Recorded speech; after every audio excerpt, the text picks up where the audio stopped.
পরীক্ষার আগের রাতের পড়াশোনা। কালকে হচ্ছে পরীক্ষা ৩টা ৩টা বাজে পরীক্ষা। আর কালকেই হচ্ছে সবথেকে ঠান্ডা পড়বে। এই সপ্তাহের সবথেকে বেশি কালকে ঠান্ডা পড়বে। ঠান্ডায় আমি কথাই বলতে পারতেছি না, এখন দেওয়া হয়েছে। এখন হচ্ছে আমি ইংলিশ, আমার যে নোট খাতা রয়েছে সেটা আমি এখন শেষ করব। ২টা খাতা আছে এখানে। সো এই ২টা খাতা এখন শেষ করব, দেখা যাক কতক্ষণ টাইম লাগে। এক্সামের আগের রাত, আগের দিনটা হচ্ছে আমাদের মতো যারা স্টুডেন্ট আছে লাস্ট টাইমে পড়াশোনার স্পিড বেড়ে যায় তাদের জন্য খুব খুব ইম্পর্ট্যান্ট। আমার কাছেও ঠিক তেমনই ইম্পর্ট্যান্ট। তো আমার এখন হচ্ছে আমি বের করেছি হচ্ছে আমার যে নোট কথাগুলো ছিল, নোট খাতার মধ্যে যে আমি ইংলিশ নোট করে রেখেছিলাম রুলসগুলা। তো এই সবগুলোই হচ্ছে রুলস হচ্ছে এখন আমি দেখে নিব। মোমেন্টে পড়ার জন্য হচ্ছে আমি ইংলিশের ক্ষেত্রে রুলসের খাতাগুলো দেখব। বাকি যে বাংলা, তারপর সাধারণ জ্ঞান আর ম্যাথ রয়েছে সেগুলো হচ্ছে আমি আমার যে কোর্সের রিভিশনের যে ফাইনাল এক্সাম ছিল ওগুলো হচ্ছে আমি দেখব। পড়তে বসলে পরে মনে হয় এই কাজ আছে ওই কাজ আছে। এখন অলমোস্ট সন্ধ্যা, একটু পরে আজান দিয়ে দিবে। হ্যাঁ বাবা, কাইট। উই দেখো আরেকটা কাইট। ওরে বাবা, এত বাতাস! আমার কাপড়গুলো মনে হয় আবার ভিজে গেছে।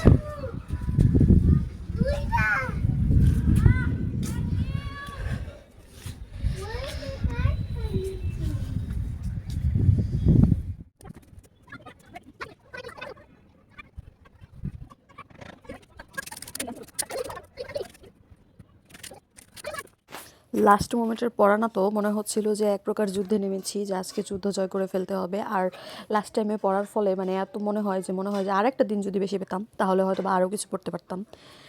আমি জানি না, আমার সব পরীক্ষার মধ্যেই আসলে এই জিনিসটা আমি অনেক বেশি ফেস করতেছি। আমি যখনই পরীক্ষা দিতে যাই, যেদিন আমার পরীক্ষার আগের দিন হয়, তখন মনে হয় যে আমার মানে পড়ার একদম মানে পাহাড় জমে গেছে। মানে পড়া বলতে হচ্ছে তখন রিভিশনের পাহাড় জমে গেছে, এরকম মনে হয় যে এটা যদি আমি এখন কভার না করতে পারি তাহলে হয়তো বা আমার কিছুই কমন আসবে না।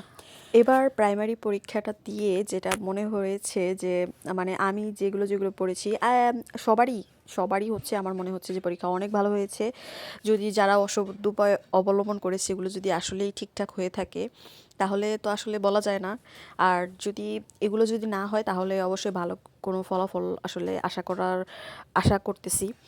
কারণ আপনারাও আমার ভিডিওতে জানেন যে আমি সবসময় বলি যে প্রিভিয়াস ইয়ারের প্রশ্নগুলো আমি পড়তেছিলাম। তারপর আমি রিসেন্ট জব সলিউশনটাও কিনেছিলাম, আপনাদের সাথে সব কিছুই শেয়ার করেছি। তো আমি যেগুলো ওই আসলে পড়ছিলাম সব কিছু আমার কাছে মনে হয়েছে A to Z সব কমন। আর আমি কিছু বোকামিও করেছি, যেটা আমার কাছে আসলে কি বলবো, আমি যে বোকামিটা করেছি সেটা হচ্ছে গিয়ে আমি ওভার কনফিডেন্সের চোটে বেশ কয়েকটা কনফিডেন্টলি একদম ভুল দাগাইছি। মানে একদম পারি, মানে আমার কমন পড়ছে একদম কনফিডেন্টলি আমি ভুল দাগায় আসছি। মানে প্রশ্ন আমি পড়তে যেটা হয়েছে এই বেশি এক্সাইটমেন্টের চোটে আমার এরকম হয়ে গেছে আসলে। তো আমি বলবো যে এরকম এক্সাইটমেন্ট আসলে আমি এই প্রেশারটা ধরে রাখতে পারি নাই কেন এক্সাম হলে, আই ডোন্ট নো। তবে আমি আমার প্রিপারেশনটা নিয়ে স্যাটিসফাইড ছিলাম না। আমি যেটা আপনাদের সাথে প্রিভিয়াস ব্লগে শেয়ার করেছিলাম যে আসলে আমি যেইভাবে প্রিপারেশনটা নিতে চাচ্ছি বা আমি যেইভাবে গুছিয়ে প্রিপারেশনটা নিতে চাচ্ছিলাম সেটা আমি আসলে কমপ্লিট করতে পারি নাই। মানে আমার কাছে স্যাটিসফ্যাকশন আসতেছিল না যে আমার পড়া ফুললি হচ্ছে কমপ্লিট, আমি একদম রিভিশন দিয়ে মানে যেই প্রশ্নই করুক না কেন আমাকে হচ্ছে কেউ করতে পারবে না। তো আমি ওই প্রিপারেশনটা নিতে পারিনি, কিন্তু তারপরেও লাস্ট মোমেন্টে যে সমাধানের যে কোশ্চেনগুলো সলভ করে গেছি, তো দেখলাম যে প্রিভিয়াস কোশ্চেনই আসছে সবগুলো। ম্যাক্সিমাম কোশ্চেনই হচ্ছে প্রিভিয়াস থেকে এসেছে। তারপরে কিছু হচ্ছে গিয়ে কি বলে, কিছু হচ্ছে নৈতিকতা ভিত্তিক প্রশ্ন ছিল, তবে ওগুলো মোটামুটি সহজ ছিল। প্রশ্নে যাদের মিনিমাম হচ্ছে জ্ঞান বোধ আছে এগুলো তারা পেরে যাবে আর কি। আর বেশ কিছু প্রশ্ন একটু কনফিউজিং ছিল, এটা তো থাকবেই। তারপরেও আমি যেটা বুঝলাম যে এক ধাপে পরীক্ষা হওয়ার ফলেই মেবি হচ্ছে এত সহজ কোশ্চেনটা আসছে। আর সবথেকে বেশি দুঃখের একটা বিষয় হইতেছে এত সহজ কোশ্চেনের মধ্যে আসলে প্রশ্ন ফাঁস, তারপর ডিভাইস পার্টি, এগুলো আসলে খুবই খুবই দুঃখজনক একটা ব্যাপার যে এই প্রশ্নে পরীক্ষা, তার মধ্যেও এই ডিভাইস পার্টি এত অসৎ উপায় অবলম্বন করে পরীক্ষা দেওয়ার কোনো মানেই হয় না। আপনারা সবাই এবার জানেন যে এবার অনেক হচ্ছে 200-রও বেশি আটক করা হয়েছে বিভিন্ন হল থেকে।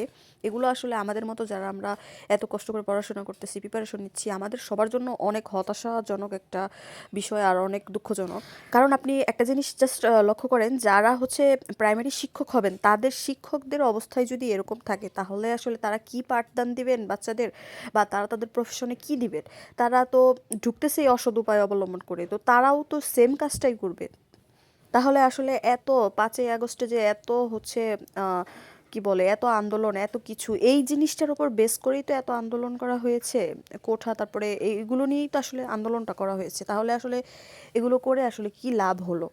আমরা আসলে কি তাহলে অপসারণ করলাম, কি অর্জন করলাম? আমরা আসলে কি স্বাধীনতা অর্জন করলেই হয় না, স্বাধীনতা রক্ষা করারটা অনেক বেশি জরুরি, যেটা আসলে কোনোভাবেই আমার মনে হচ্ছে না যে করতে পারছি আমরা। আমি শুধু এইটুকুই বলবো যে আল্লাহ সবাইকে হচ্ছে হেদায়েত দান করুক।